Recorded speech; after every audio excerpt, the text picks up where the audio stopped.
सरकारी कर्मचारियों के लिए बड़ा तोहफा मिलने वाला है। सरकार जुलाई से बढ़ने वाले महंगाई भत्ते को जल्द ही बढ़ाने वाली है। रिपोर्ट्स के मुताबिक सरकार इस बार केंद्रीय कर्मचारियों के महंगाई भत्ते यानी डीए और महंगाई राहत यानी डीआर को 55% से बढ़ाकर 58 या 59% तक कर सकती है। सर, किस आधार पर कहा जा रहा है कि इस बार डीए में 3 से 4% की बढ़ोतरी होगी और क्या है ये पूरा मामला? नहीं, देखिए, 8वें वेतन आयोग के गठन का और उसको लेके उसके जो नियम और शर्तें हैं जी, उसको लेके तो कर्मचारियों का जो संघर्ष है और जो उनकी उम्मीदें हैं वो लगातार बनी हुई हैं और सरकार की तरफ से उस पर कोई अभी तक एक्शन हुआ नहीं है। इस साल जनवरी की शुरुआत में जब इसका ऐलान हुआ था तब से। अब लेकिन एक अच्छी खबर इस बात की है, जो जिसकी उम्मीद जताई जा रही है वो ये कि इसी अगस्त तक जी, सरकार जो है वो 4% बढ़ा सकती है जो डियरनेस अलाउंस है उसको, और ये 55% से बढ़ के 59% हो सकता है। लेकिन कहा यह जा रहा है कि इसको लागू जो है वो फेस्टिवल सीजन में अक्टूबर के आसपास इसको किया जाएगा, यानी उसका फ़ायदा जो है वो कर्मचारियों को अक्टूबर के आसपास मिलेगा। जी, मेरे पास एक आंकड़ा है सर, उसके बाद आगे कंटिन्यू करेंगे। 8वें वेतन आयोग पर भी चर्चा करेंगे। सर, AICPI IW यानी all India consumer price index industrial workers के आधार पर इसमें जो डेटा आता है, इस इंडेक्स में जो डेटा आता है उसके आधार पर जो डीए का कैलकुलेशन होता है। सर, मार्च में कहा जा रहा था कि ये 143 के आसपास है, अप्रैल में इसमें बढ़ोतरी हुई और ये 143.5 के आसपास आ गया। मई में भी ये इंडेक्स जो है 0.5% अंक चढ़कर 144 के आसपास पहुंच गया है।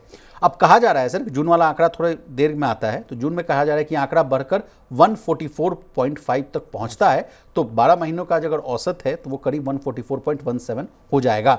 अब 7वें पे कमीशन के फॉर्मूले के हिसाब से देखा जाए प्रवीण सर, तो डीए जो है लगभग 58.85% के आसपास बैठेगी। राउंड ऑफ कर दे तो सरकार जो है 59% के आसपास दे सकती है। तो सर, मेरा सवाल है कि पिछले कुछ समय से सर कहा जाता था, कर्मचारी संगठन भी कहते हुए दिखते थे और कर्मचारी भी कहते थे कि भाई महंगाई जो है धरातल पर कुछ और होती है। सरकार जो डीए देती है वो मात्र 2% 3% के आसपास देती है। ये थोड़ी उसके लिए कहा जाता है कि ऊंट के मुंह में जीरा है। तो इस बार तो अच्छी खबर है सर, 2% से सीधे कहा जा रहा है कि 3 से 4% की बढ़ोतरी हो सकती है। बिल्कुल, और वो मुझे लगता है कि उसको हमें इसके साथ क्लब करके देखना होगा कि जो 8वें वेतन आयोग को लेके जो किसी तरह की सरकार जो सरगर्मी नहीं दिखा रही है जी, उसको लेके जो लगातार एक वेट जो है वो बढ़ता चला जा रहा है, वहाँ शायद सरकार थोड़ा सा एक उनको राहत देने की या थोड़ा सा गुस्सा शांत करने की कोशिश हो सकता है सरकार की तरफ से हो, और ऊंची महंगाई का जो असर है उसका एक फ़ायदा जो एम्प्लॉयज़ को है उनको डीए में बढ़ोतरी के तौर पर सरकार की तरफ से मिल सकता है। एक जो महंगाई को लेके एक जो बात है उसमें भी खबर ये आ रही है कि एक ब्रॉडर जो सीपीआई को कैलकुलेट करने का सरकार तरीका आने वाले वक्त में लेके आएगी, जिसमें बेस ईयर को भी चेंज किया जाएगा और जिसमें जो प्रोडक्ट वाइज जो है इन्फ्लेशन को उसको खासतौर पर जो कंज्यूमर गुड्स हैं, जो आम रोजमर्रा की जरूरत में आने वाली चीज़ें हैं, उनके हिसाब से महंगाई को फिक्स और किया उस जाएगा। बास्केट को लेकर भी कई बार जो है सर दलील दी जाती थी कि जो रोजमर्रा की चीज़ों का हम इस्तेमाल करते हैं वो वाला जो फैक्टर है, वो वाला जो कंपोनेंट है, वो तो उस बास्केट में है ही नहीं। तो भाई जब हम सामान खरीदने जाते हैं या जब हमें दो चार होना पड़ता है, महंगाई से सीधा लड़ना पड़ता है, तब हमें पड़ता है महंगाई की मार।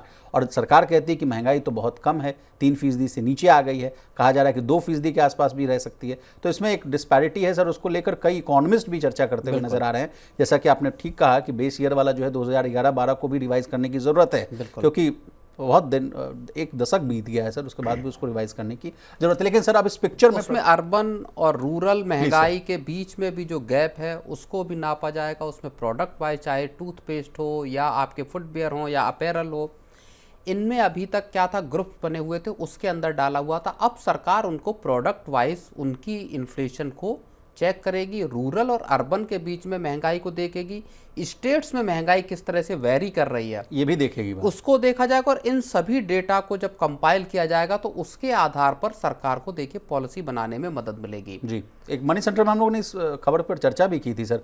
एक बिहार का एक उदाहरण दिया गया था, कहा गया था कि अगर उसकी सिटी कैपिटल की बात की जाए, पटना में जो है महंगाई है वो कुछ और है, और अगर सुदूर किसी ग्रामीण क्षेत्र की बात की जाए, किसी दूसरे जिला की बात की जाए, तो वहाँ महंगाई की बात है, वो डिस्पैरिटी, बहुत अंतर होता है सर। स्टेट्स में भी अगर आप देखेंगे तो अभी भी जो महंगाई के राज्यवार के जो अगर हम आंकड़े देखते हैं तो किसी राज्य में जो फूड इन्फ्लेशन है वो अलग है, किसी राज्य में अलग है, किसी राज्य में बाकी चीज़ों का महंगाई अलग है, दूसरों में कहीं बहुत महंगाई है, कहीं बहुत कम महंगाई है।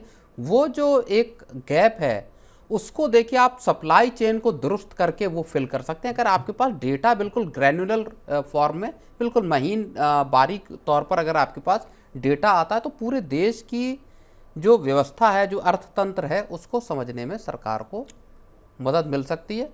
जी, लेकिन अगर वापस जी लौटे तो मैं अब वही वापस लौटना चाह रहा हूं सर। मैं आपसे जब सैलरी पेंशन की बात हो रही है तो इस पिक्चर में 8वां वेतन आयोग को लाना बहुत ज़रूरी है। कहाँ तक गाड़ी जाती हुई दिख रही है सर? क्या अटका हुआ है मामला? अभी तक ना तो मेंबर्स का ऐलान हो सका है, ना कौन अध्यक्ष होंगे, ये कुछ ऐलान नहीं हुआ। हालांकि कुछ बीच में एक रिपोर्ट्स आई थी वैकेंसी को लेकर, कहा गया था कि इनके कुछ सदस्यों को लेकर, या सदस्य ना कहिए उसको, ये कहिए कि कोई स्टाफ को लेकर वैकेंसी निकाली गई थी कि जो उनको सपोर्ट दे सकें। उसके बाद तो लगता है कि चैप्टर लगता है क्लोज ही रहता है, वो दिख रहा है सर। देखिए, हो सकता है सरकार फेस्टिवल के ड्यूरेशन में इसको लेके कुछ बड़ा ऐलान करे, क्योंकि 6 महीने तो पूरे के पूरे पास हो गए, गुजर गए, और इन 6 महीनों में सरकार की तरफ से केवल एक इसके ऐलान के अलावा कोई भी दूसरा कदम नहीं उठाया गया है। जी, बात वही आ जाती जिसको हम बार बार डिस्कस करते हैं कि 1-1.25 साल का टाइम अगर इसकी रिकमेंडेशंस आने में लगेगा, जिसमें राज्यों का भी अब स्टेक एक आ रहा है कि राज्य कहते हैं कि हमको हमारी भी दखल होना चाहिए जो भी सिफारिशें आएंगी उसमें।